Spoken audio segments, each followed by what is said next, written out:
Hello and welcome to my channel. My name is Alex, and today I've managed to get myself motivated enough to start looking through Facebook Marketplace, and I found a tool haul. So I've hopped in the carry and this is where we're heading off to. Here's a first look at the tools, but I'll go a little bit more in depth when we get them in the shed. You will have to excuse the mess of the carry. I've removed the cupboards for a little bit of updating from a recent trip to Cornwall, which was very nice. This was a lovely little cove that we stayed in. Very comfortable it was in the carry too, and this was a view that we went to sleep to and woke up to. The money that we would have spent on the hotel nights we used to upgrade and make life a little bit more comfortable for us. So firstly is a little file. Straight away I could see by the design of the handle that it's a python, which it is.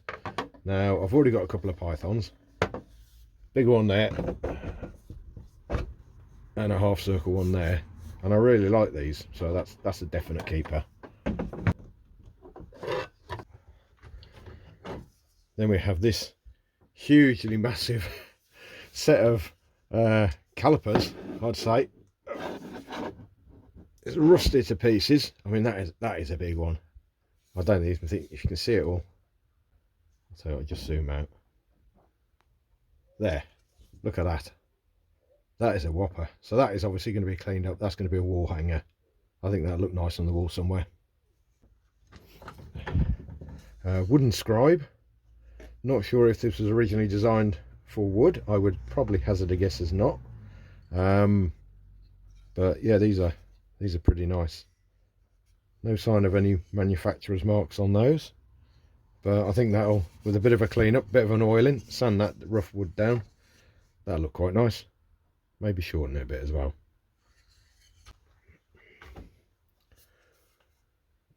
Another, again, I'll zoom out. There, look at the size of that. That is a big screwdriver. Again, it's so unusual in its size that I'm going to keep that. That is an 18-inch screwdriver. Can't see any obvious signs of manufacturing marks on it. Oh, hang on, we've got something here.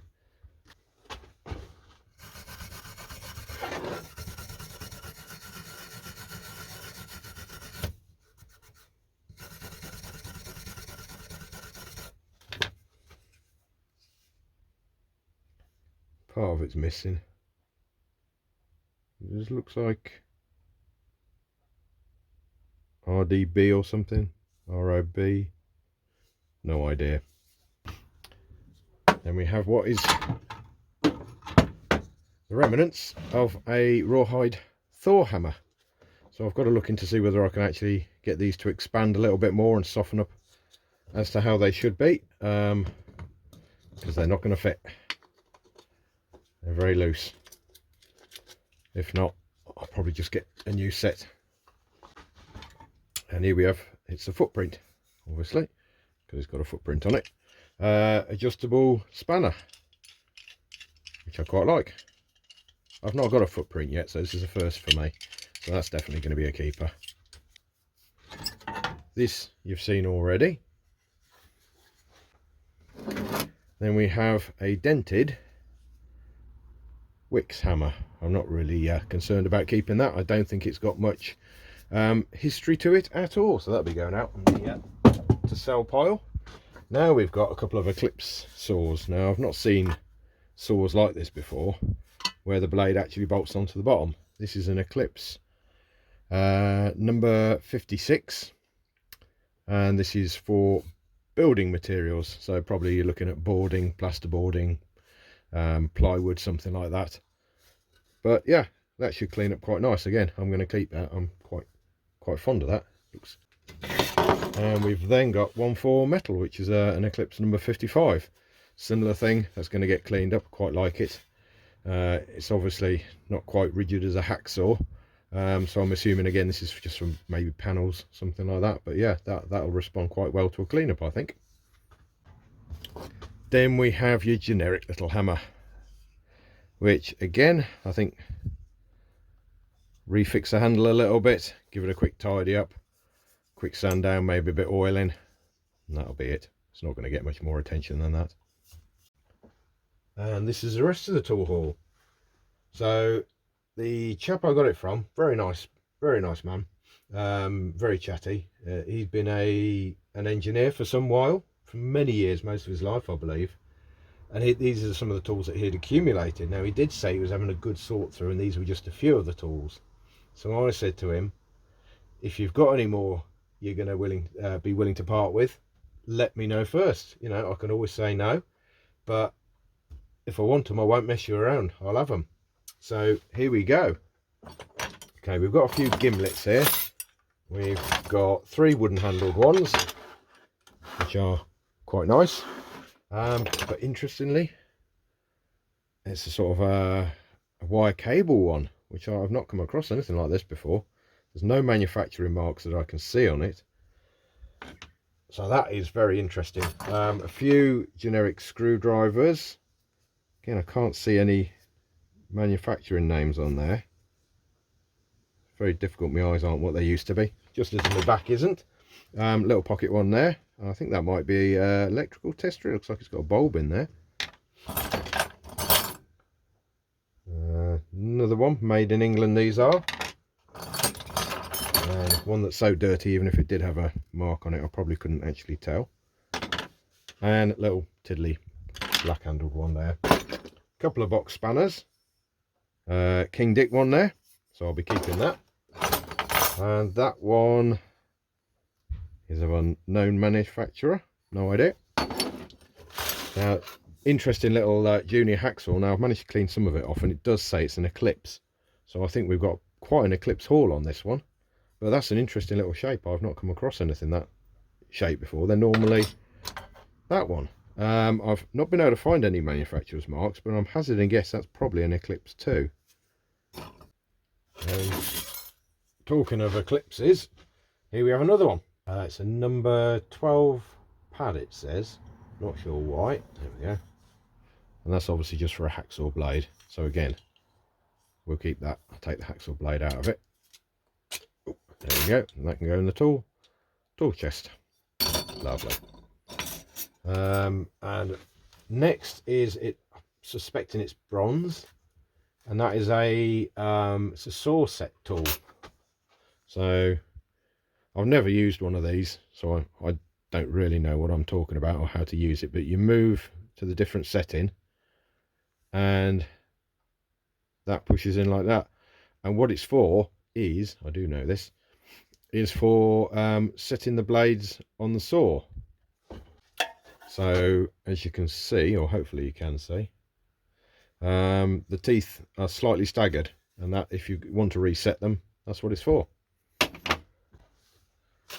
Then we have an eyelet punch. I've got one of these already. To be honest, I'll probably keep this and get rid of the other one. But I've found these very useful in the past. You don't use them very often, but when you do need them, they are good. A couple of little rolls. Again, no obvious manufacturers. Made in England. Difficult to see that one is. And this one is one for you Americans. Rotor Tool, Cleveland, Ohio.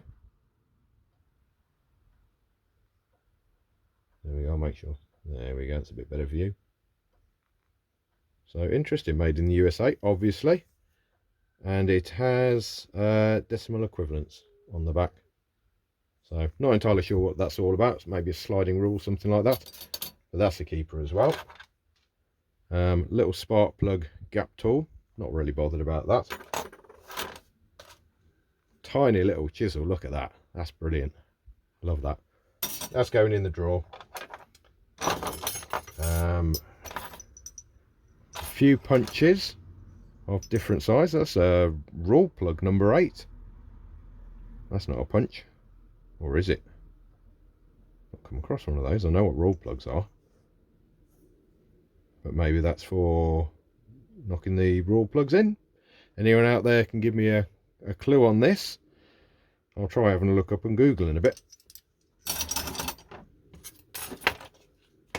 And then we've got some kind of tool for pressing things, I don't know. By the looks of it, some kind of nut splitter.